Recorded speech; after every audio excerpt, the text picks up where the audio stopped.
Entonces sigue Ana María Henao con usos y prácticas de apropiación social del Archivo Histórico de Cali. Ana María es historiadora y socióloga de la Universidad del Valle, máster en Ciencias Sociales de la Escuela de Altos Estudios de París, candidata a doctora de Historia del Mundo Contemporáneo en París. Actualmente coordina el Archivo Histórico de Santiago de Cali. Sigue Ana María. Bueno, buenos días. Quería agradecer a María Clara y a Jorge Enrique, a la Universidad del Rosario y al Archivo General de la Nación, que son las entidades a quienes ellos están representando, por la invitación. Nosotros en el Archivo Histórico de Cali pues estamos haciendo algunas cosas que son procesos, no son proyectos ya terminados, pero estamos haciendo un esfuerzo por responder a algunas de las preguntas que se han planteado los organizadores de este evento en relación a buenas prácticas en archivos históricos y que responden un poco a la pregunta que hacía Jorge Enrique ayer en su ponencia, que es cómo captar nuevos públicos, cómo trabajar para la sociedad, no tanto para la sociedad, sino con la sociedad. Y nosotros hemos empezado estos procesos buscando como dentro de nuestras posibilidades y dentro de la creatividad que puede haber en un archivo histórico municipal que sabemos tienen bastantes desafíos. No es lo mismo un archivo en Bogotá que un archivo en Cali. Hay distintos desafíos en los archivos regionales, pero pues igual creo que se pueden hacer muchas cosas. Bueno, yo voy a presentar primero un concepto que me parece clave, que es el de historia pública, para poder hablar un poco de cómo resulta relevante comprender esa función de los archivos en miras a obtener nuevos públicos y construir cultura también. Y luego lo que voy a hacer es mostrar algunas de las experiencias que hemos hecho, dos de ellas sobre todo que son experiencias descentralizadas, que buscamos salir del archivo para poder llegar a otros públicos. Y eso es un poco también respondiendo a lo que planteaba Jorge Enrique en su exposición, que era romper el aislamiento. Entonces nosotros tratamos de romper el aislamiento saliendo del archivo. Bueno, entonces sobre la historia pública.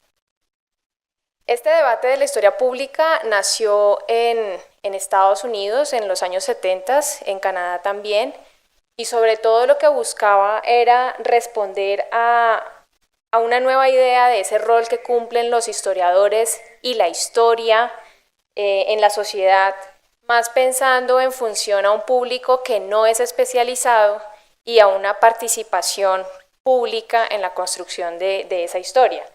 De hecho, lo que vemos es que ya desde la década pasada hay muchos estudios en este tipo de historia pública y yo creo que responde mucho a las necesidades de los historiadores que ejercen en otros campos. Entonces son historiadores que por lo general están en archivos, en museos, en bibliotecas y que necesitan saber las posibilidades que la misma historia les da por fuera de ese mundo académico.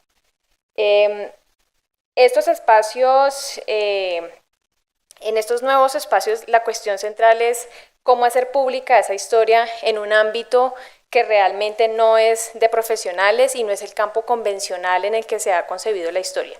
Si nosotros vamos a lo que plantea la historia, el Consejo Nacional de Historia Pública, pues siempre es muy vaga la descripción, siempre habla de una deconstrucción, de un paradigma, pero nunca especifica ni una metodología, ni tampoco nos habla de un tema en específico, pero lo define así. La historia pública describe las múltiples y diversas maneras en las que la historia es puesta en uso en el mundo. En este sentido, se trata de la historia aplicada a cuestiones del mundo real. Y en efecto, luego, más adelante, lo que nos va a decir es que la historia pública es aquella que está por fuera del salón de clases tradicional y que puede incluir todo ese múltiple mundo de historia que es consumido por un público más general. Este movimiento va a surgir en gran parte por unos problemas que ha generado la historia académica. Por un lado es el aislamiento del historiador académico. La profesionalización de la historia siempre vino acompañada de esa idea de que nosotros sostenemos un diálogo es con nuestros colegas. Entonces quedamos un poco como separados del público en general y no nos planteamos cómo mejorar esa relación y esa comunicación. Entonces se crea además una idea muy limitada de las posibilidades, como si todo solo estuviera en el mundo universitario, académico y en la producción investigativa que finalmente va a ser compartida con los mismos pares académicos. Entonces, pese a ello, pues va a existir una gran posibilidad de la historia, que es la que plantea la historia pública, que es ese uso de la historia, y donde cabe todo lo que se desarrolla fuera de los lugares destinados a la investigación científica en sentido estricto, a la historia de los historiadores, habitualmente escrita para especialistas y para un público muy restringido. Esto lo dice Nicola Gallerano. Y pues resulta muy revelador acercar, porque nosotros estamos en unos campos donde buscamos es acercar la historia a la gente, que la gente la discuta, que la gente la viva, y lo que finalmente nos damos cuenta, y eso lo han estudiado otros, Jerome de Groot tiene un libro que se llama Consumiendo Historia, y lo que nos dice es que efectivamente sí hay un interés enorme por la historia y que nosotros lo estamos evidenciando constantemente en las series de televisión que están contextualizadas en una época, tenemos biografías históricas, está todo el tema de también, por ejemplo, en el campo digital, hay toda una nueva narrativa de historia en el mundo digital que son los videojuegos. Entonces, pues no sé, yo me quedé en Empire y eso que tampoco lo manejo muy bien, pero digamos que son maneras en las que se ha hecho una apropiación de la historia y de hecho donde ya hay muchos historiadores trabajando profesionalmente para que esto tenga también un sustento académico. Sin embargo, se construya conjuntamente con un público que tiene un interés más variado. Entonces, lo que vemos es que en general se ha generado una relación muy conflictiva entre el público y la historia académica.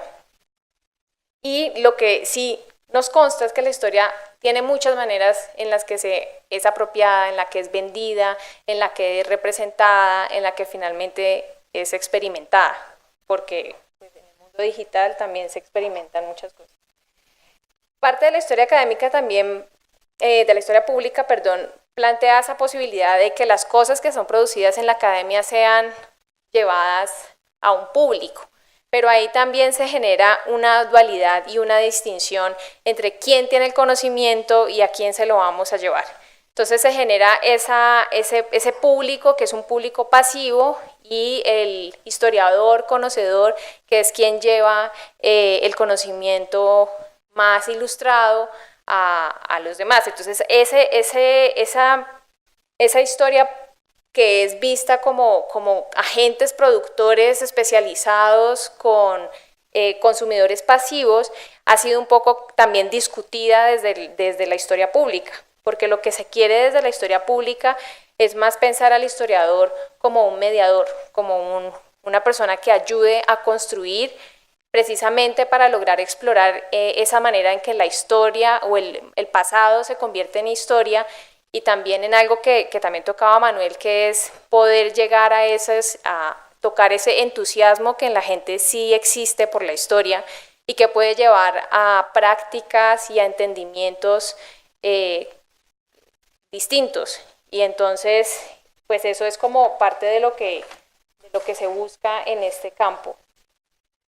Bueno, por otro lado, hay un tipo de historia que está también comprendida dentro de este mundo de la historia pública, que es el que la gente usa un poco para entender su presente, pero también porque se ve afectado por situaciones específicas y el pasado lo usa en función del presente y de enfrentar el futuro. Y esto pasa mucho con las comunidades, con la historia barrial, que muchas veces se construye desde la historia oral. Y nosotros ahí les vamos a presentar algunas de las experiencias que hemos tenido en comunidad, apoyando estas iniciativas de historia local, de historia barrial, que nos hablan mucho de nuestra ciudad y que no propiamente podemos construir desde el archivo histórico, desde sus fuentes. El archivo histórico nos ayuda a problematizar muchas cosas, pero no siempre logramos tener el panorama completo si no fuera también por las historias de la gente y por las historias que la gente misma está tratando de reconstruir de su propia localidad y de su propia comunidad.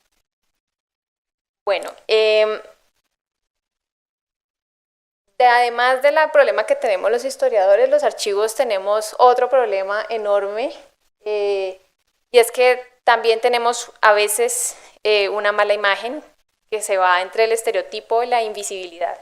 O no existimos, o nadie sabe que existimos, o también está el estereotipo de que son lugares polvorientos, aburridos, oscuros. Tuvimos a Ramón Albers Fugueras en Cali en el Simposio de Patrimonio Documental, y él ha hecho un estudio sobre la imagen del archivo en el cine y en la literatura, y lo que encontraba era que hay muchas representaciones del archivo como lugar de castigo, ¿no? Entonces se va al archivo porque, no sé, siempre el archivo es un lugar mal referenciado, aunque eso tiende a cambiar, pero digamos que sí tenemos esos estereotipos y esa imagen que nos perjudica. Y eso nos perjudica precisamente porque está pensado para una minoría erudita, que viene acompañada como de esa historia muy académica. Y ese espacio tan erudito, pues lo que termina es marginalizándonos socialmente, porque mucha gente pues no accede al archivo porque sencillamente no tiene el conocimiento o el nivel para investigar en el archivo histórico. Entonces eso nos ha perjudicado. También el problema es que si existe o si saben que existe, de pronto no saben qué se hace allí y para qué sirve y qué tiene o para qué le puede implicar a alguien en su vida más inmediata, digamos. Bueno, lo otro que les voy a decir es que para promover una nueva imagen de los archivos, pues nosotros tenemos que reflexionar sobre el trabajo, los recursos y potenciales visitantes. También tenemos que ampliar nuestro programa de ofertas y servicios en miras a un gran público, pero además organizar programas educativos. No seríamos los únicos en pensar que los documentos pueden tener una función educativa en un salón de clase, por ejemplo. Eso ya está siendo muy utilizado. De hecho, la utilización de los documentos en enseñanza al público escolar, pues los archivos nacionales en Estados Unidos lo han implementado, y en esta página, de hecho, lo que generan es, donde dice, bueno, ahí no aparece, pero donde dice planes de las lecciones, ahí por temáticas uno puede mirar, pues se despliegan varios documentos sobre una misma temática, y la idea es poder generar en el estudiante como ese análisis que también hace el historiador en algún momento, y es mirar las distintas versiones desde distintas fuentes documentales y cómo la historia cambia desde estas distintas fuentes. Entonces, bueno, antes de seguir, les voy a contar un poquito sobre el archivo histórico. El archivo histórico tiene documentación desde el siglo XVI, desde 1564. Nuestro fondo Cabildo es el fondo más antiguo. La ciudad fue creada en 1536, se fundó pues, pero tenemos documentación de 1564 hasta 1939. Viene este fondo. Por otro lado está el fondo judicial, que también tiene documentación del siglo XVI, y está dividido en dos subfondos, que es Tribunal Superior y Juzgado Primero de Cali, aunque sabemos que desde la colonia fueron distintas las entidades que tuvieron que ver, las instituciones que tuvieron que ver con ese tipo de documentación judicial. Muchas también, ahí hay documentación que pertenece al cabildo o producida por juzgados eclesiásticos o por todos aquellos que en algún momento tenían que ver con el campo de los pleitos civiles y criminales. Tenemos un fondo notarial que es el más grande de todos, como lo pueden ver, ocupa el 48% del depósito, este es nuestro depósito. El 5% está libre, o sea, no podemos recibir nada porque ya estamos copados. Sí, una oficina más. El Fondo Escribanos Notarial es un fondo que tiene las escribanías de la Notaría Primera y Segunda de Cali desde 1618 hasta 1968, como para dar el rango más grande, que es el de Notaría Primera. Tenemos un fondo miscelánea. Ese fondo miscelánea tiene documentación de carácter municipal, departamental y nacional. Tiene todo lo que son gacetas de estadística municipal y departamental, y las gacetas municipales, que son muy valiosas también para el estudio, sobre todo finales del XIX, siglo XX, ¿no? Bueno, heredamos unos diarios del centenario, es una colección hemerográfica, aunque todavía es muy pequeña y no alcanza a tener como amplias series de periódicos. Y el Fondo Alcaldía, que el Fondo Alcaldía es un fondo que lo tenemos acumulado, nos llegó acumulado y sigue acumulado. Ya empezamos. Es un fondo que no había pasado por un expurgo, no había habido una valoración, nos llegó amarrado así, nadie ha podido realmente consultar el Fondo Alcaldía, pero pues ahí sí que hay información muy valiosa para el siglo XX, están todos los decretos del alcalde, hay mucha parte de resoluciones, que seguramente cuando lo tengamos ya empezamos a inventariarlo, porque el problema es que no estaba inventariado. Entonces teníamos 24% del depósito con una documentación que ni siquiera la teníamos abierta al público, ¿no? Yo les acabé de hablar de los académicos que tienen esta relación conflictiva con el público, pero realmente gran parte de la valoración que le debemos a esta documentación, pues se la debemos obviamente a los académicos. En Cali hubo una tendencia de historia regional muy fuerte en los años 70, que se creó desde la Universidad del Valle, y ahí hubo mucha gente que estaba en este tema de la nueva historia económica que estaba impulsada desde Estados Unidos. Estuvieron grandes investigadores como Germán Colmenares, José Escorcia, Richard Preston Highland, todos los que van a usar escribanos, notarial y cabildo consejo. Esta gente es la que realmente nos va a decir, vea, eso le sirve para estudiar el mundo de las haciendas, cómo funciona la economía de las haciendas, cómo funcionó, por ejemplo, también el sistema esclavista, cómo las haciendas se reacomodaron después de que la minería cae en desuso, digamos, después de la independencia, cómo se construyeron esas nuevas élites propietarias de tierras en el Valle del Cauca. Digamos que toda esa documentación y esa valoración se la debemos a ellos. Y también vamos a tener, muchos, actualmente escribanos, el fondo notarial es el fondo estudiado para la gente que quiere estudiar, por ejemplo, relaciones o redes de empresariado en el Valle del Cauca. Siempre estudian fondo notarial, es uno de los fondos más consultados. Tenemos otro fondo, Cabildo Consejo, por ejemplo, ha dado para estudiar los ejidos. Los ejidos en Cali, ahorita les voy a hablar de algunos barrios donde hemos intervenido, que son tierras de ejidos.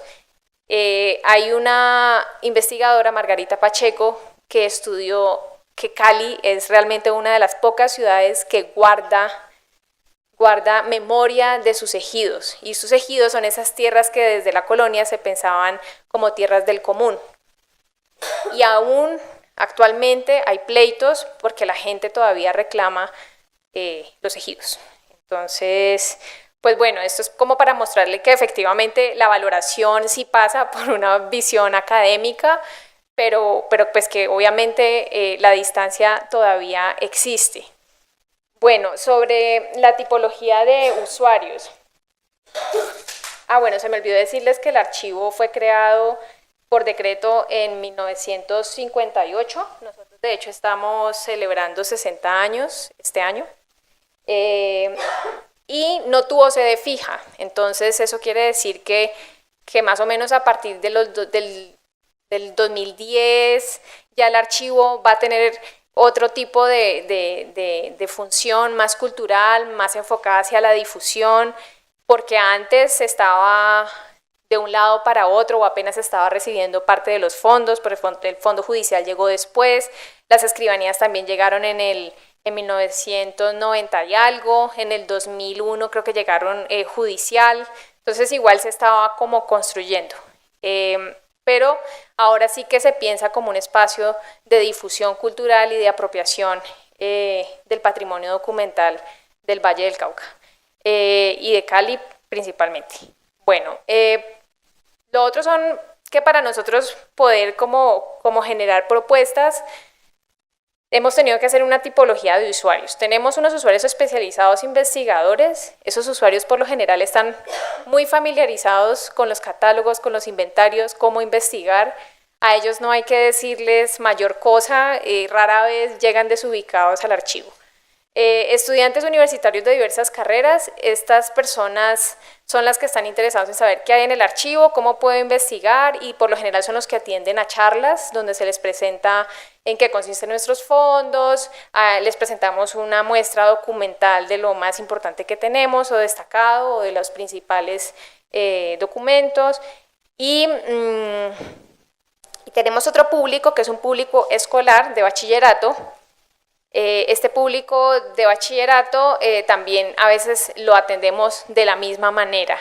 Bueno, ahí se juntó, el público más numeroso es el que llega a buscar escrituras públicas, para nuestra desgracia.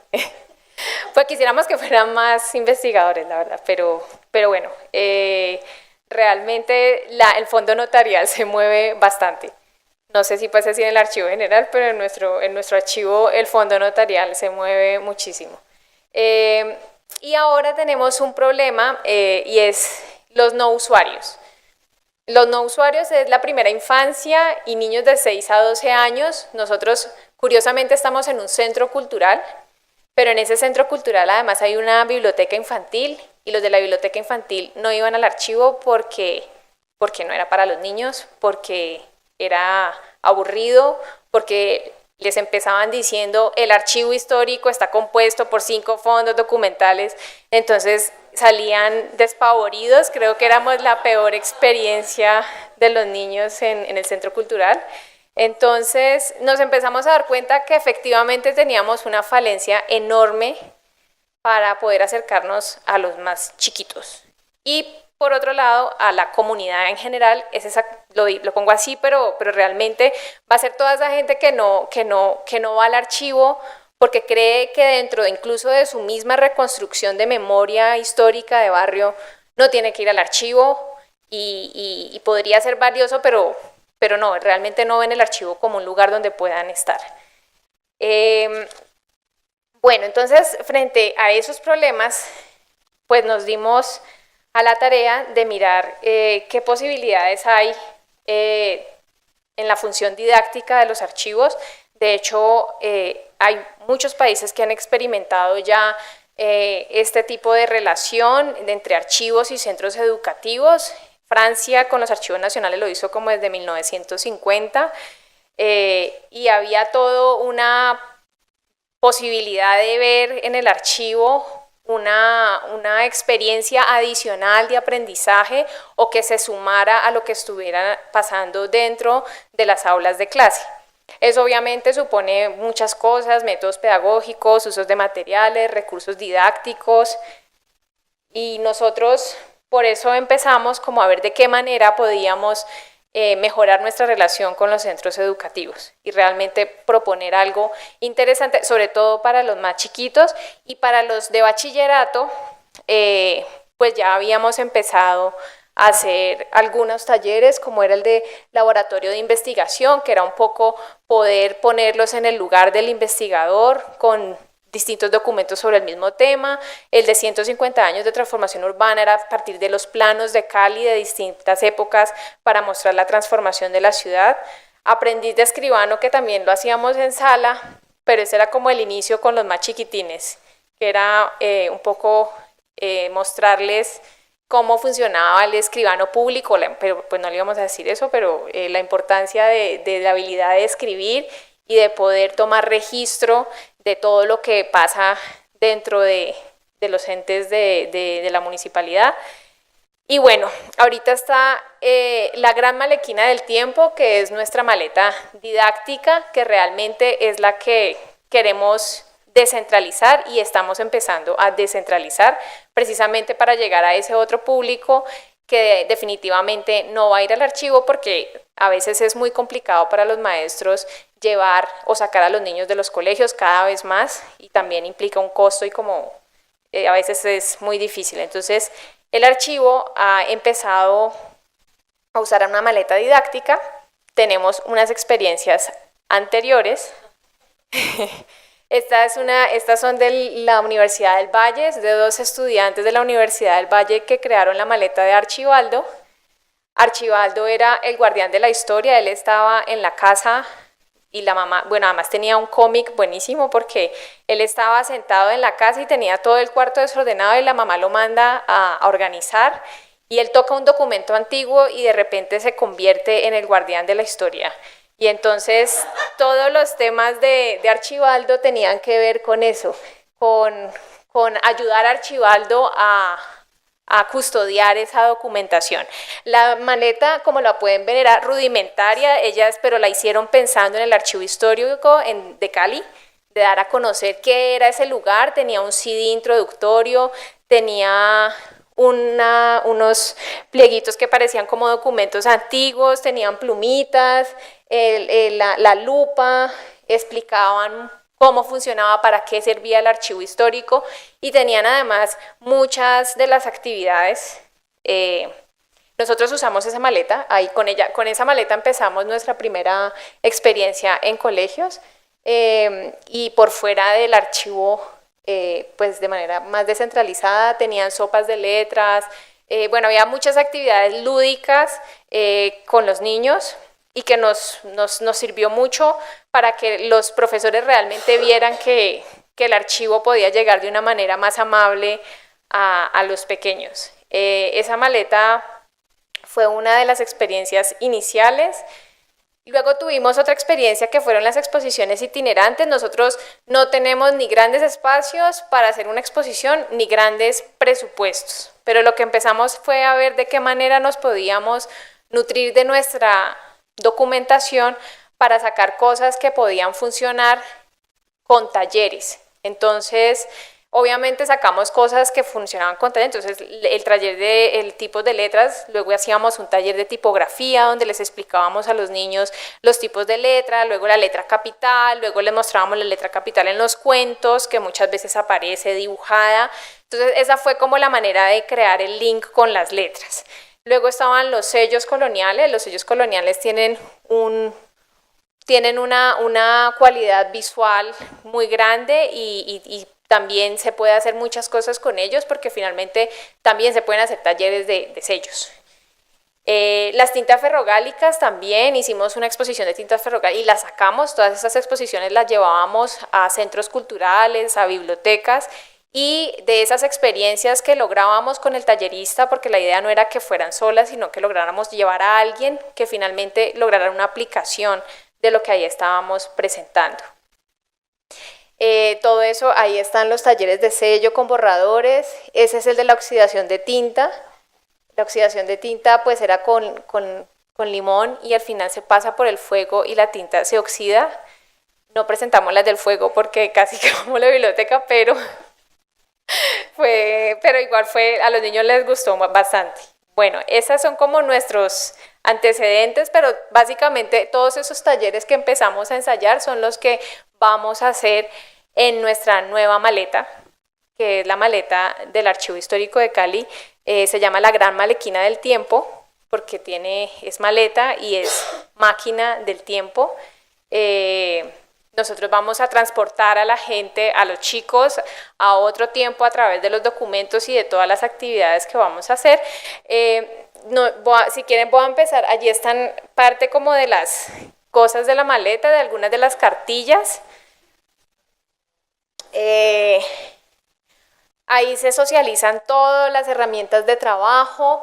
El encargado siempre es como un sheriff, porque nosotros somos una agencia secreta del gobierno que vamos a custodiar los documentos. Les mostramos cómo funcionan los implementos para no hacerle daño a los documentos en sala, el tapabocas, bueno, todo este tema. Tenemos un sello, tenemos todo. Tenemos varias cartillas que las vamos a empezar a circular si quieren. También la idea no era hacer la típica maleta de archivo, aunque también tiene esa parte típica que es la reproducción de documentos. Nosotros también tenemos reproducción de documentos, pero queríamos también socializar otros aspectos, por ejemplo, los factores de deterioro. Entonces, contar sobre la contaminación ambiental, el polvo, la luz, la radiación, las bacterias, en fin, todo lo que nos enseñan en los cursos de conservación y que puede resultar más atractivo para los niños y finalmente explicarles de qué manera se puede dañar incluso un libro de cuentos favorito que sea de ellos, o sea, no necesariamente estamos hablando de la documentación del archivo. Está la historia del papel también. La idea era mostrarles cómo ha cambiado la materialidad del papel, por qué también se ve afectada por esos factores de deterioro. La idea de esto es que obviamente vaya aplicado cada una de las cartillas, dependiendo de la edad, pues se les da una información o no, porque pues también puede ser muy densa. Pero la historia del papel está pensada también para hacer un taller de hacer papel y poderles ir narrando un poco cómo funcionó esta historia desde China hasta nuestros días. También tenemos lo que les contaba, la reproducción de documentos. Nosotros ahí son de varios tipos, son de varias épocas. Este sirve más para la gente de bachillerato, creo yo. Se sacan documentos que son importantes y que pueden ser contextualizados para explicar un momento específico de la ciudad de Cali. Por ejemplo, la fiesta de Santiago Apóstol. Nosotros desde la colonia se celebra en Cali la fiesta de Santiago Apóstol y por eso le debemos su nombre Santiago de Cali. Entonces, como explicar este tipo de cosas, una cédula real donde se explica el buen trato a los esclavos, está el testamento que se le puede explicar un poco cómo ha cambiado ese lugar de entierro a los niños, está el tema de los Juegos Panamericanos del 71, que para Cali fueron súper importantes porque implicaron una transformación urbana enorme. Bueno, está una carta de libertad que ya es para explicar ese momento de transición de la esclavitud a la libertad. El litigio de tierras, porque como les decía, en Cali hay un gran, y eso se ve en toda la documentación de la colonia y luego en toda nuestra documentación del siglo XX, es todo ese problema de las tierras ejidales, como les comentaba. Hay otros que son los protegidos, ahí volvemos al tema de los sellos, las filigranas, los planos, las tintas. La idea es poder con cada uno de estos hacer una actividad, hacer filigranas, hacer sellos, hacer planos, construye tu propia ciudad, hacer el taller de tintas, la oxidación de la tinta. Y bueno, y hay otro tipo de actividades, esta es de filigranas, esta es para los mayores, que es poderles poner cómo se decía la palabra antes y cómo se decía después, pero la tienen que encontrar y para eso seguramente van a tener la guía de un profesor. ¿Qué hemos logrado con esto? Pues no solamente ir a los colegios, sino que hemos logrado llegar a espacios no convencionales. Nos hemos unido a lo que han hecho las bibliotecas públicas en Cali, que es un poco lugares no convencionales para la lectura, y ellos tienen ya un público ahí cautivo y nosotros nos podemos sumar en cualquier momento porque finalmente los niños van con los padres y buscan distintas opciones como son varias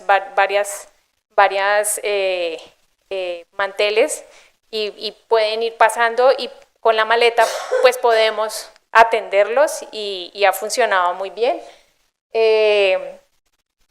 Bueno, eso, hasta ahí llegó la maleta.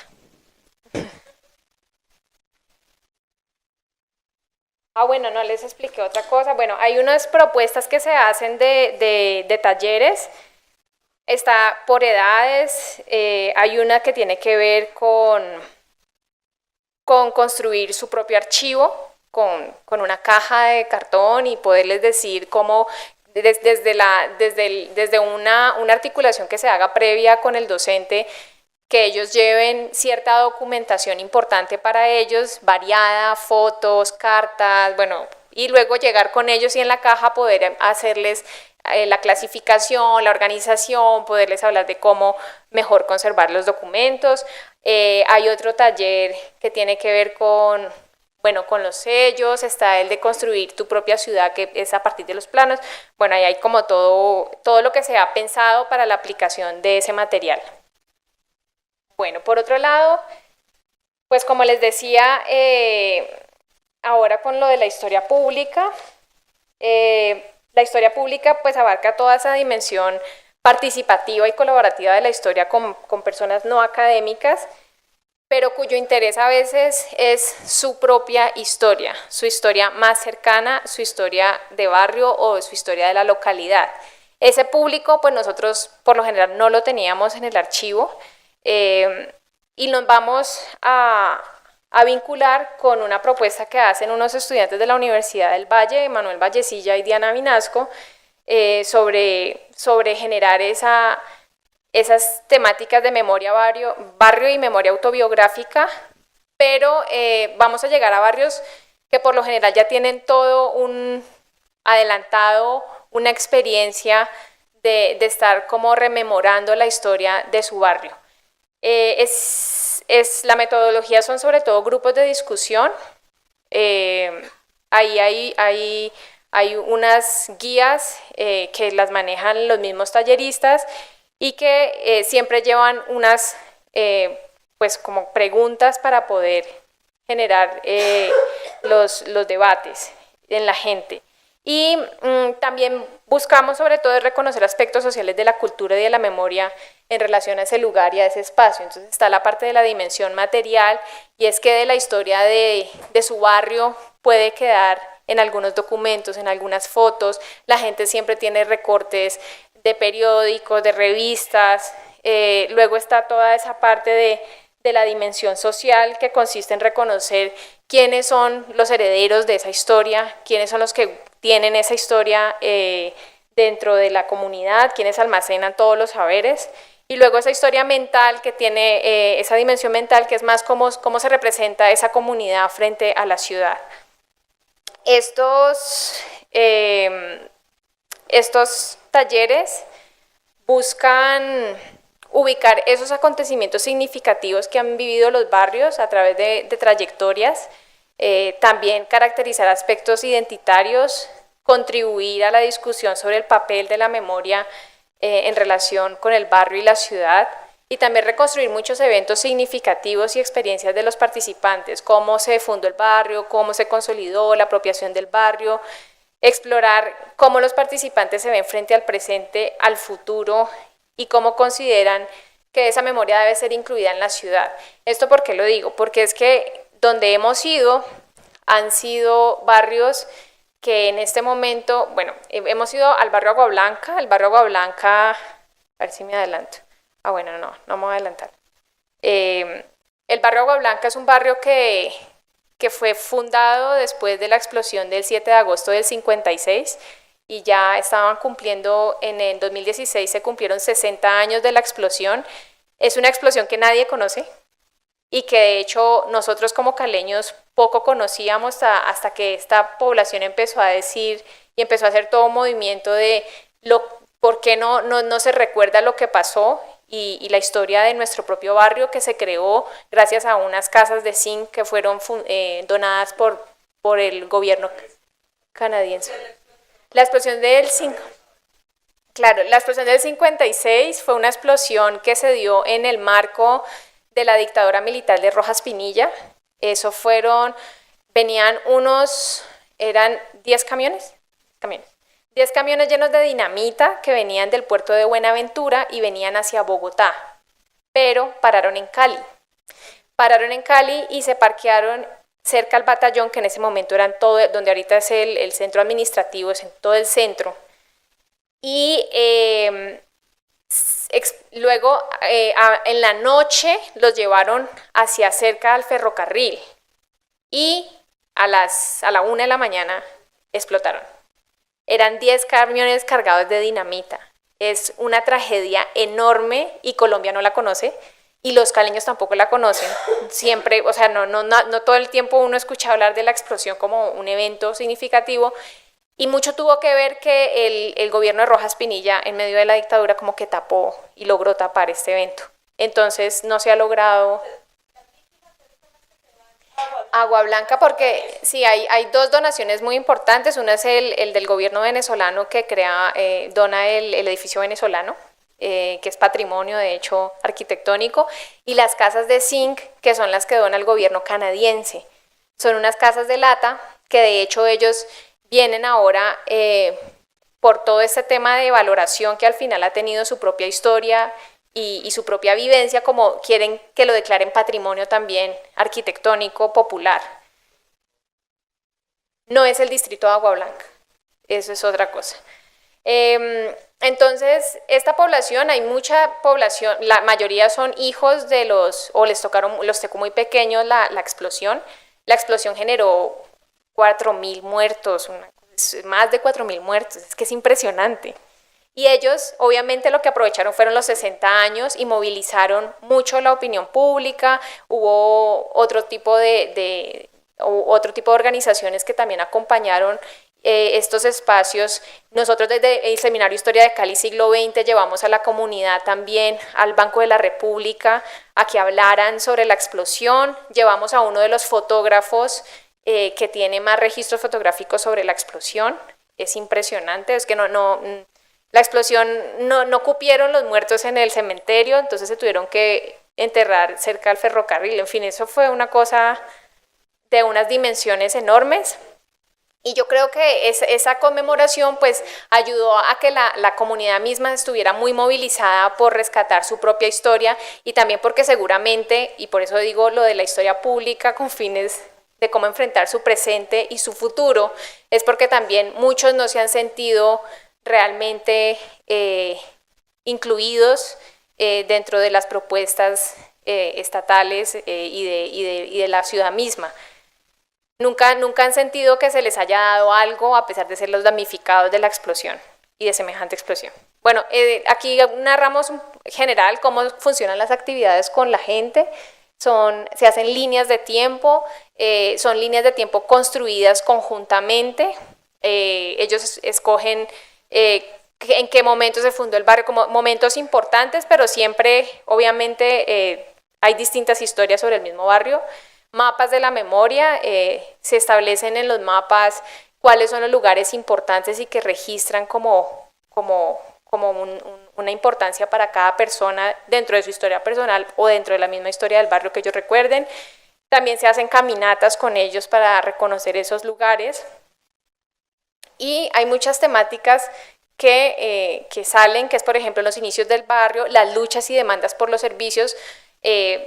Además del barrio Agua Blanca, nosotros estuvimos en el barrio Piloto y en los Lagos, que es un barrio que ya es el distrito de Agua Blanca, que es un barrio, pues son estratos populares y que están en zonas que han sido marginadas y además han sido consideradas de invasión, pero ha habido todo un problema por la titulación de tierras. Y esa misma lucha que ellos tienen y ese problema de la relación con la ciudad, ahorita están marcados en el tema de renovación urbana. Entonces ahí también tenemos a mucha población, gran parte por ejemplo, el barrio El Piloto. El barrio El Piloto es un barrio con más de 110 años de historia y como está en este momento al lado del río Cali, que se ha vuelto un eje ambiental y que quieren tienen todo un proyecto urbanístico para finalmente venderlo a otro tipo más comercial, más lucrativo, digamos, y la gente se siente que en algún momento lo van a sacar. Entonces ellos están como, obviamente, en esta cosa de revivamos el barrio, revivamos lo que somos y nuestra conexión, de hecho, con el río. Gran parte de las historias empiezan a salir, son las historias de, no, es que mi abuela pidió que la tiráramos, sus cenizas las tiráramos al río porque para ella los mejores momentos los vivió al lado del río Cali. Entonces, todas esas historias que finalmente lo que cobran un sentido ahora que esta población de pronto va a ser como sacada del barrio. Bueno, este es por ejemplo del barrio El Piloto, del que les estoy comentando. ¿Qué encontramos en el archivo sobre el barrio El Piloto? No es que nosotros nos desvinculemos totalmente de la información que tenemos en nuestro archivo.